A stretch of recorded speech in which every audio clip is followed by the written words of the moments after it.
Nestled near the middle of Ouachita's campus is a hall where students create through writing, through photography, podcast design, and video. It's Lyle Hall.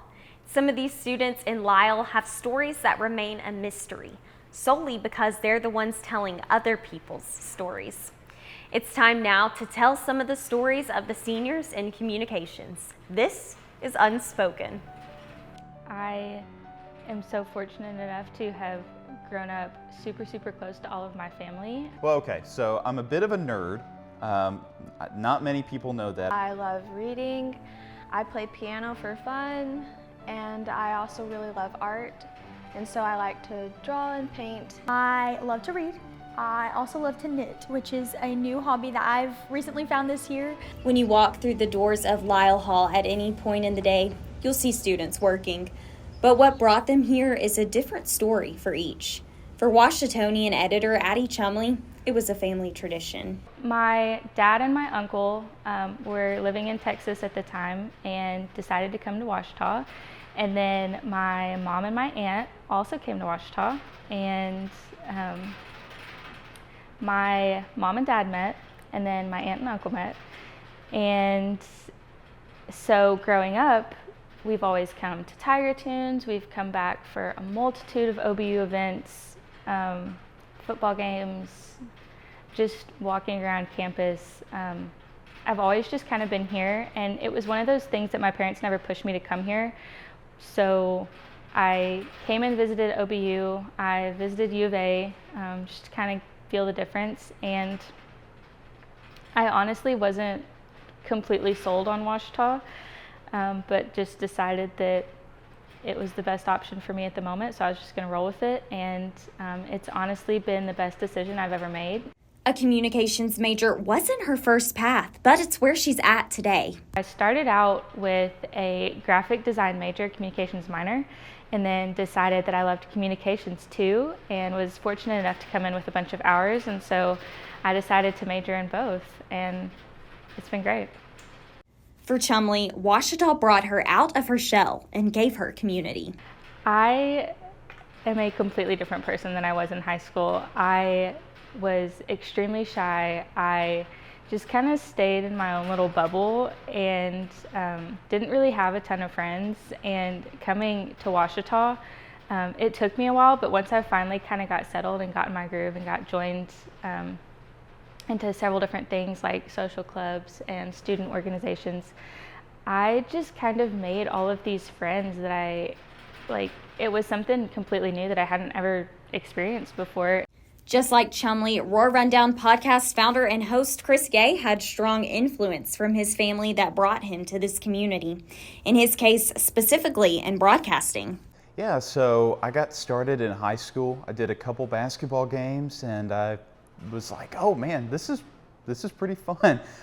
So that's something that I wanted to pursue from there, and I told my grandfather about it, who was a disc jockey for a number of stations all across the South for a number of years, and he loved it and has not stopped giving me advice ever since. But that's a guy that I look up to because this is a similar career field that I'm hoping to get into, that he's had a lot of experience in, and I know it would make him really proud if I did really well and if I had a lot of fun doing it as well. So. His grandpa is his fan, watching and supporting his career. He tunes in to every broadcast that I'm a part of. He looks at all the podcasts or the news show appearances that I'm on. So he's real perceptive, and he's really interested in everything that I've done here for OSDN, the news show, everything. Along with all of the other students, Gay has produced some great work here at Ouachita, but his growth and his faith is what he sees as his most valuable achievement. Something that I've been able to do here at Ouachita is build my faith. I never really thought much. I always considered myself a Christian when I in high school and whatnot, but I never really built on my faith until I came here. And to me, frankly, of all the stuff that I've learned here at this school, everything to do with building my faith and strengthening it, that's been the most important and valuable lesson to me. Through every outlet, there's valuable work. And for Photolab editor Sarah Dean, the work in photography is cherished because it captures memories. I'm sort of like a nostalgic person. I love looking back on memories and stuff and things like that. And so I really like capturing just those small things that happen, or like those split second things in events and stuff, just to be able to preserve it. And I think that in my photography here at school, I've learned to do that better and better as the years have gone by.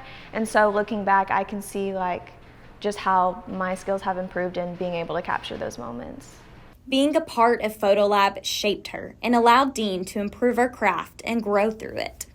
Coming to school and being able to be involved in something like Photolab has been so beneficial to me.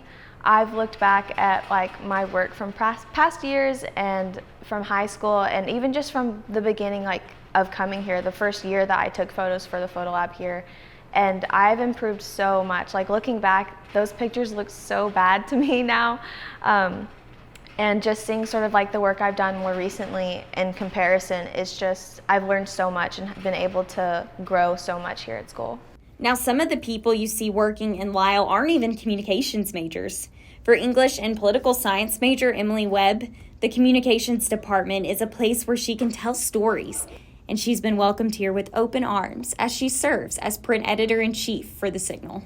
So when I was a sophomore, my first semester, my sophomore year, Dr. Deborah Root reached out to me about working for the Signal because I'm an English major. They needed to fill some positions, and she reached out to me because of my writing background and asked if I'd like to be a staff writer.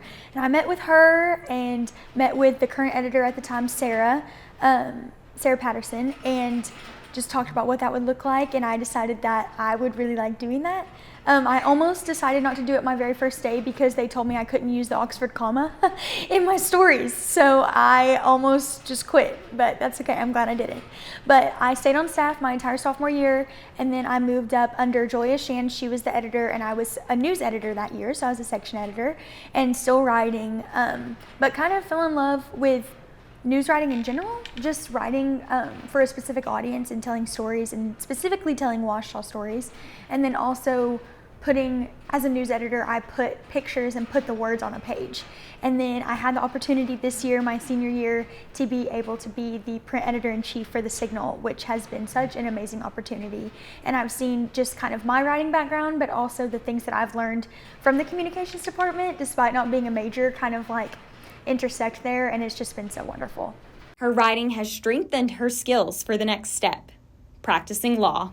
I am going to law school next year, so that is so exciting. Well, my unspoken story is similar. A girl who likes to write, a girl who likes to talk, and a girl who likes to create, and she puts it all together to tell a story, just like these other students. It's the people in this department, the professors, the students, the people that I meet on interviews that make this journey so amazing and make it so worth it to tell these stories. It's been an honor to tell the stories of Washita. Signing off as a Washita News reporter, I'm Kaylin Clay.